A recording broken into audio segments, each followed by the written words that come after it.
جس طرح اس الیکشن میں فراڈ کیا گیا، جس طرح اس الیکشن میں دھاندلی کی گئی، اور جس طرح اس الیکشن میں تحریک انصاف کے خلاف ظلم برتا گیا، یہ پاکستان کی تاریخ میں اس کا کوئی مثال نہیں ملتا۔ ہمارے کینڈیڈیٹ کو اٹھایا گیا، ہمارے ایجنٹوں کو اٹھایا گیا، ہمارے ٹرانسپورٹ کو چھینا گیا، ہمارے لوگوں کو دھمکیاں دی گئی، ہمارے لوگوں کے اوپر تشدد کیا گیا، اور ہمارے لوگوں پر یہ بھی ظلم ہوا کہ وہ تحریک انصاف چھوڑے۔ ایک خوف کی اور ظلم کی ایک انتہا تھی۔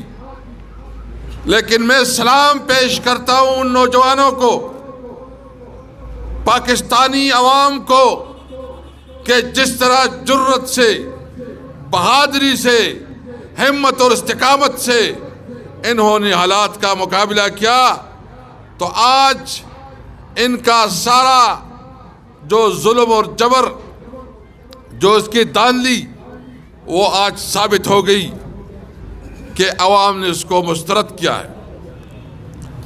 میں اس لیے آج یہ بات واضح کرنا چاہتا ہوں، اور میں حکمرانوں کو کہنا چاہتا ہوں کہ نگران حکومت کی ذمہ داری تھی کہ وہ فیئر اینڈ فری الیکشن منعقد کرواتے۔ یہ چیف الیکشن کمشنر کی ذمہ داری تھی کہ وہ equal opportunity level playing field دیتے، لیکن چیف الیکشن کمیشنر ایک ذاتی ملازم بنا ہوا ہے۔ اس نے قانون کی دھجیاں بکھیر دی ہیں۔ پاکستان کی تاریخ کا سب سے بدنام ترین الیکشن کروایا ہے۔ ہمارا مطالبہ بالکل واضح ہے اور کلیئر ہے۔ ہمارا مطالبہ یہ ہے کہ عوام نے جس کو ووٹ دیا ہے، جس کو مینڈیٹ دیا ہے، ان کو حق ہے کہ وہ عوام کی نمائندگی کرے۔ میں مطالبہ کرتا ہوں چیف الیکشن کمشنر سے کہ وہ فوری طور پر انکوائری کرے۔ جہاں زبردستی سے فارم 45 میں ایک رزلٹ، فارم 47 میں دوسرا اور 49 میں تیسرا رزلٹ ہے، یہ آپ نے کس قسم کا انتظام کیا تھا؟ آروز نے جس طرح اس الیکشن میں اپنا کردار ادا کیا، اور خاص کر ان آرو نے جنہوں نے کسی دباؤ یا لالچ کی وجہ سے عوام کی منتخب لیڈرشپ کو فیل کیا ہے، میں ان سے پوچھتا ہوں کہ اللہ بھی آپ سے پوچھے گا، اور یہ عوام بھی پوچھے گی، اور قانون کی گرفت میں آؤ گے انشاءاللہ تعالی۔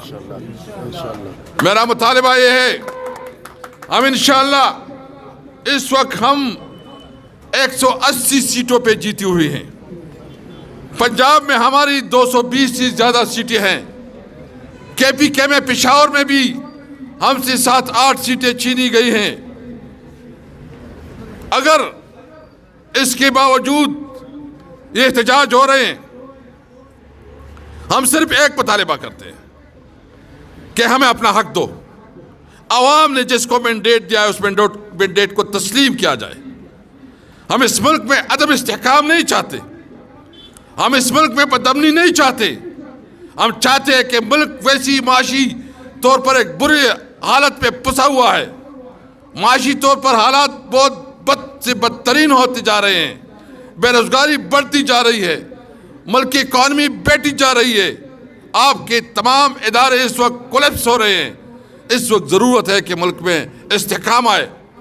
ہونا چاہیے تھا کہ الیکشن کے بعد یہاں استحکام آتا، لیکن الیکشن نے مزید عدم استحکام کا شکار کیا ہے۔ میں مطالبہ کرتا ہوں کہ خدا را اس ملک کے اوپر رحم کرے، اس ملک کے عوام کے اوپر رحم کرے۔ اس ملک میں جس کو مینڈیٹ ملا ہے، اس کی مینڈیٹ کو تسلیم کرے۔